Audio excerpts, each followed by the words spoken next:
Barcelona won their 23rd La Liga title. They're fifth in the last 7 years.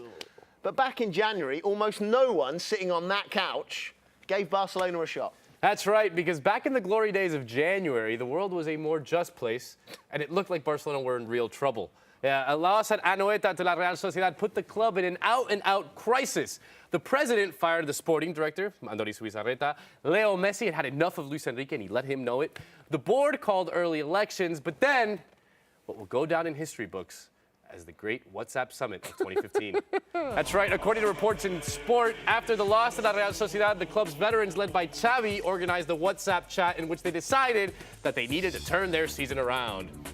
Yeah. We might need one of those on this show. I think Fusion Investigative, our very important department, managed to get a hold of those texts. Yeah. Let's take a look while Nando continues loving Barcelona. Yeah. So Xavi, who played with Luis Enrique for several years, acted as mediator between the coach and Messi. Xavi advised Luis Enrique not to discipline Messi for skipping out on a training session. That was the first step in repairing a relationship that threatened to bring down the entire season.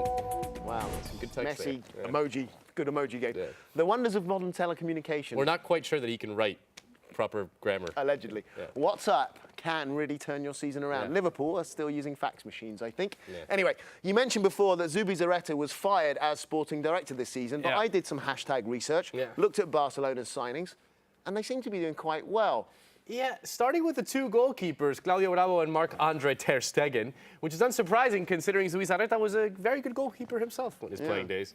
But also, Ivan Rakitic has been a huge part of their success this season. Mathieu has provided depth and scored against Real Madrid.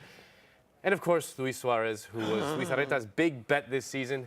It's clear in hindsight that Zubizarreta was used as a scapegoat to deflect some of the deeper institutional problems that Barca is facing. Yeah, interesting. So Barcelona got all these problems behind the scenes, transfer ban and all that stuff, and yet they're in position to win a treble, Nando. Yeah, you know, it's because all that crap seems to go out the window when you have the greatest player in the history of the world on your team.